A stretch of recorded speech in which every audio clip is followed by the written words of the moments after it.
Superwomen, Bernice King, exclusive interview. Become inspired. Attorney Brian Poe with the Atlanta Business and Entertainment Exchange and Poe Counsel Law. Speaking on behalf of the advisory board of the Atlanta Tribune, the magazine, and very, very proud to be here tonight with one of the 2014 Superwomen, Dr. Bernice King. Congratulations. Well, thank you. I appreciate it. How does it feel to be honored tonight? Well, it's my hometown, so it's obviously a great honor. From a biblical tradition, you think about the scripture that says how a prophet is not generally honored in their own hometown. So I count this an extreme honor to be recognized this way.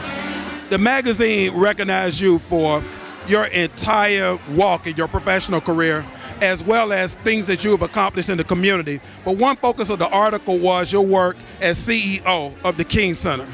Could you tell me what you hope your legacy to be in that role? Well, I hope that my legacy through the King Center would be that I helped to develop a cadre of a new generation of nonviolent warriors. Because I think that in order for our world to ultimately get to what my father called the beloved community, we've got to keep reproducing those people who embrace nonviolence as a lifestyle. And so my mission is to target, identify, bring together, and help to develop those individuals, who will help to change our world through my father's nonviolent leadership philosophy. You just mentioned your father, and you very often mention your mother, as you did tonight in your gracious acceptance speech. What is it about your parents that makes you gravitate towards always embracing what they've done? There are some people who would have iconic parents that would feel that mentioning their parents would diminish their own identity. You seem to embrace it. You seem to think it's very important that people know that you are the daughter of Martin Luther King Jr. and Coretta Scott King. Why is that important? Well, let me just say this. I haven't always embraced it. I ran from it for a long time. In fact, one of the reasons it took me 8 years to answer my call in ministry is I didn't want my identity to be swallowed up by my father's. Because I said, people are going to just remember me as the daughter of Dr. King and nothing else. What's going to happen to me and my own identity? And that's why I went to law school, essentially. So I can say this is something I did and this is my thing and it's distinguishable. But as I continued to mature and allowed myself some time to really think about who my parents were and what they represent to the world and realize that I am who I am, I'm where I am because of the sacrifice that they made, I then realized that it's a privilege and an honor to be their daughter.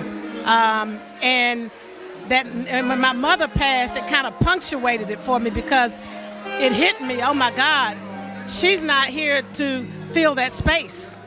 And if I don't step up to the plate and if I don't make sure that people understand the great sacrifice that they made for all of us, but not just the sacrifice, but that whole nonviolent legacy that he left and she continued to push forward in our society, then, shame on me.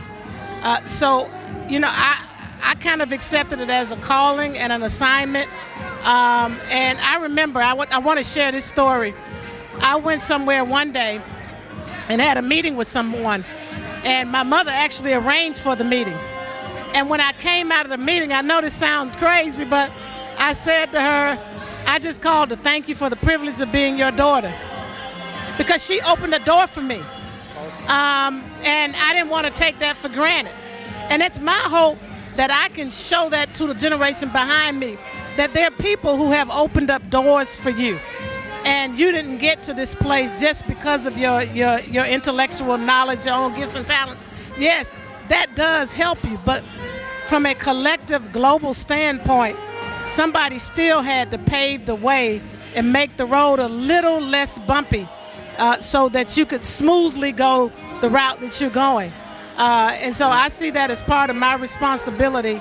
And, I love my parents. I appreciate my parents. And You know, the other factor is that, I really started thinking about my entire, basically, childhood, teenage life, and young adulthood.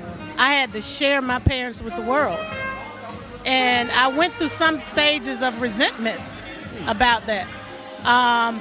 And the reason I can fully embrace them now is because, in a strange kind of way, I had to give them up during those younger stages of my life.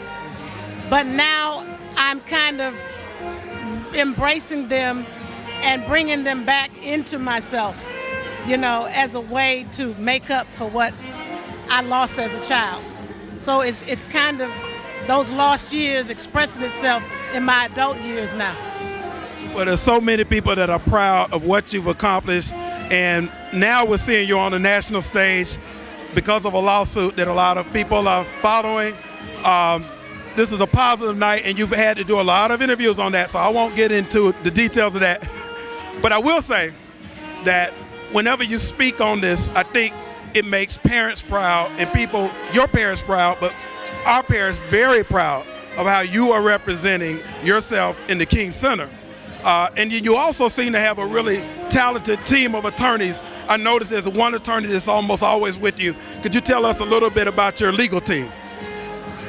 Well, Schiff Harden is the firm that represents me personally, not the King Center. There's a whole nother set of attorneys that represents the King Center. I'm interested in your personal representatives because I see them at the press conference. Okay, yeah. Schiff Harden, specifically Attorney Eric Barnum, and I actually met him through Chief Justice, former Chief Justice Leah Sears Collins.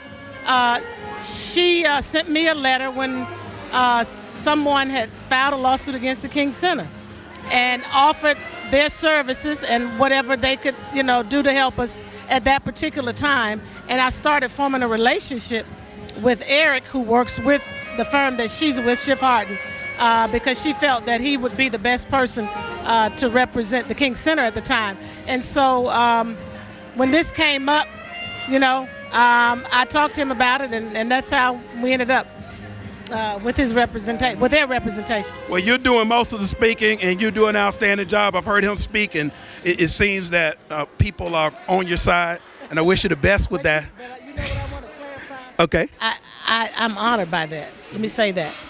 But the most important thing, because this is a slippery slope for people, is that they're on the side of what's truth and what's right.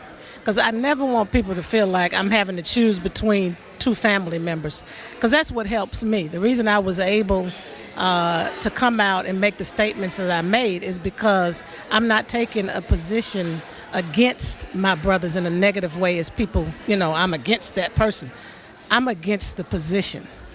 And I always try to make decisions by what my heart and my spirit tells me is the right thing to do. So I want to be on the right side. Does it mean sometimes that if I'm convicted and go that way, that in the end something might be wrong? It happens to all of us. But the most important thing is I'm on the side that I'm convicted is the right side, and believe that God is with me in that.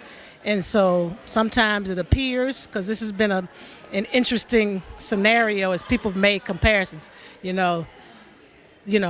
she's on this side this time, she's on this side. I'm only on the side of what I believe is right. I never took sides with one brother or another brother. I took sides with what was right. And if somebody happens to be on that right side, it just appears that that's where I am. So I'm sharing that with people because all of us find ourselves in situations where, I don't want to feel like I'm turning against this person or I'm against this person. And that's part of that nonviolent philosophy. You seek to defeat an injustice, not a person. And this really is not about people. This is about righting wrong.